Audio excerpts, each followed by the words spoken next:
Pemirsa, Mahkamah Konstitusi pada Selasa pagi ini telah memutuskan syarat baru pengajuan calon kepala daerah oleh partai atau gabungan partai politik. MK telah mengubah isi pasal 40 ayat 1 Undang-Undang Pilkada yang mengatur syarat pencalonan oleh partai dan atau gabungan partai politik. Sebelumnya untuk menentukan calon berdasarkan komposisi salah satu hal yang diputuskan dalam putusan MK nomor 60 PUU 22 tahun 2024 adalah peserta pemilu bisa mengajukan calon kepala daerah meski tidak punya kursi di DPRD. Untuk membahasnya lebih lanjut sudah bergabung bersama kami melalui sambungan Zoom Manajer Program Perludem Fadli Ramadhanil. Selamat siang Pak Fadli. Selamat siang Mbak. Iya Pak Fadli, kalau kita melihat sebenarnya dari putusan MK nomor 60 ya tahun 2024 tentang syarat partai dan gabungan partai dalam mengusung calon kepala daerah, ini seperti apa? Positif nggak dampaknya? Menurut saya putusan MK ini harus dipandang sebagai momentum untuk menyelamatkan konsultasian terhadap demokrasi kita ya.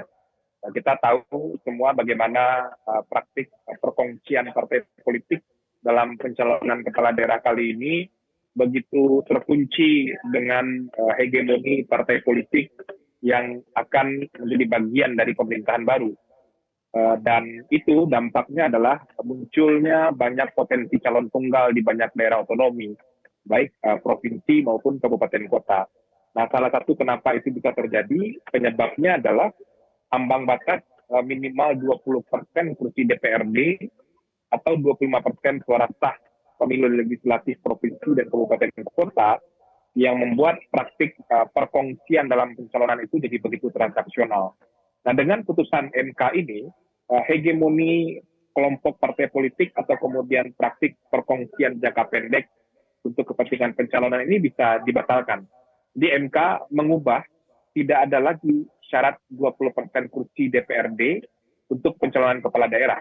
MK mengatakan untuk partai politik atau gabungan partai politik yang akan mengajukan calon kepala daerah itu mesti merujuk kepada persentase perolehan suara yang jumlahnya bergantung kepada rentang jumlah pemilih sesuai dengan ketentuan rentang pemilih calon perorangan di dalam Undang-Undang Pilkada. Kita ambil contoh misalnya untuk DKI Jakarta, karena pemilih DKI Jakarta itu sekitar 8 jutaan pemilih ya, artinya merujuk kepada Undang-Undang nomor 10 tahun 2016, maka rentang pemilih DKI Jakarta itu masuk kepada rentang ketentuan 6 juta sampai 12 juta di dalam Undang-Undang Pilkada. Nah, persentase perolehan suara yang mesti dimiliki oleh partai politik atau gabungan partai politik untuk mencalonkan pasangan gubernur atau wakil gubernur adalah 7,5%. Artinya, jika ada partai politik yang memiliki perolehan suara 7,5% dari hasil pemilu legislatif DPRD DKI, maka partai politik itu sudah bisa mengajukan pasangan calon gubernur sendiri. Jadi ini perubahan signifikan dan luar biasa, dan kami mengapresiasi betul putusan MK karena ini betul-betul membuka keran demokratisasi dalam proses pencalonan dan membuka kemungkinan terpenuhinya prinsip kompetitif di dalam proses pemilihan kepala daerah. Oke, berarti Pak Fadli kalau ada parpol yang mau mencalonkan cagupnya begitu ya, tidak perlu lagi melihat jumlah kursi pileg ya, tetapi melihat bagaimana jumlah dari pemilihan partai tersebut di daerah tersebut ketika pileg kemarin ya? Betul, jadi kan ini Mbak, ketentuan syarat minimal perolehan suara itu menjadi satu-satunya syarat dalam pencalonan kepala daerah melalui jalur partai politik. Nah, besaran minimal perolehan suara itu akan berbeda-beda pada tiap provinsi maupun tiap kabupaten kota karena tergantung kepada rentang jumlah pemilihnya. Nah, di mana kita bisa tahu persentase perolehan suara minimal untuk partai politik ingin mencalonkan satu pasangan calon kalau melalui jalur partai politik, maka kita merujuk kepada ketentuan persentase rentang pemilih untuk calon perseorangan dalam Undang-Undang Pilkada. Yang itu juga dikutip dalam putusan MK nomor 60 yang baru saja dibacakan beberapa jam yang lalu. Baik, nah kalau untuk isu di DKI Jakarta sendiri nih Pak Fadli, kan sempat ada isu bahwa Ridwan Kamil dan Suswono akan melawan kota kosong nih, karena kan Ridwan Kamil ini didukung 12 partai politik untuk koalisinya. Nah kira-kira dengan adanya aturan baru ini, kota kosong ini masih akan terjadi nggak? Atau bakal ada calon-calon lain yang memajukan untuk pilkada nanti? Ya, pemilihan dengan kota kosong itu kan ketentuan yang diperbolehkan. Artinya pemilihan dengan satu pasangan calon ketentuan yang konstitusional itu satu hal.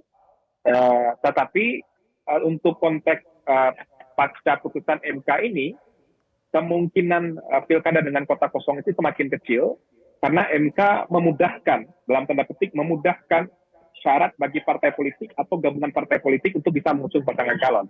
Nah, kalau kita tarik ke konteks DKI misalnya, sekarang gerombolan partai Kim Plus ini kan sudah mengusung Ridwan Kamil dan Suswono ya. Ada hampir semua partai politik parlemen mengusung itu, tersisa hanya satu PDIP yang belum mengusung. Nah, karena PDIP di DKI Jakarta itu, perolehan suara legislatifnya, persentasenya mencapai 14% seingat saya ya. Artinya PDIP bisa mengusung pasangan calon gubernur sendiri, tanpa harus berkoalisi dengan partai politik lain. Ini situasi yang berubah total ketika ketentuan ambang batas 20% masih berlaku sebelum putusan MK. Jadi situasi politiknya memang berubah karena memang sistem pencalonan berubah dan ini tentu saja akan berpengaruh kepada konstelasi pencalonan gubernur, bupati dan wali kota di banyak daerah, khususnya di daerah-daerah yang akan berpotensi sebelumnya itu akan menyelenggarakan pilkada dengan satu pasangan calon saja.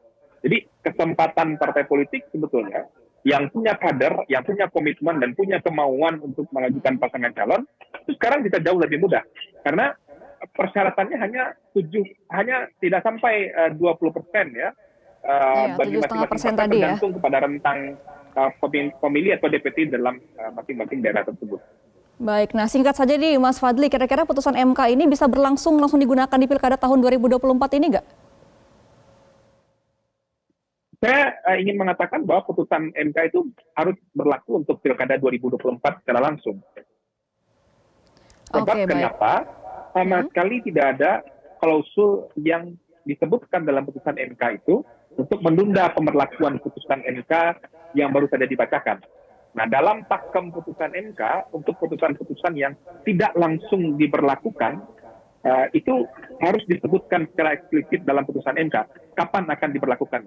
Misalnya untuk putusan parliamentary threshold ya, yang diajukan oleh Perludem beberapa waktu lalu, itu disebutkan eksplisit bahwa putusan ini mulai berlaku tahun 2029.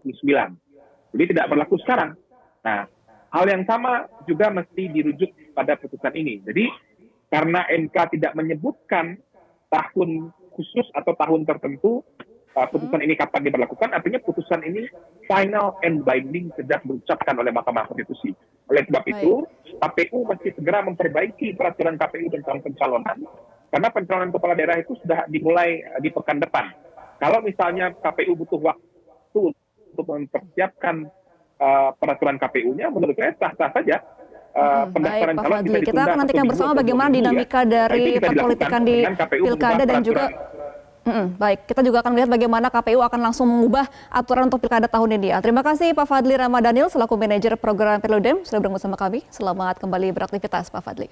Jelajahi cara baru mendapatkan informasi. Download Metro TV Extend sekarang.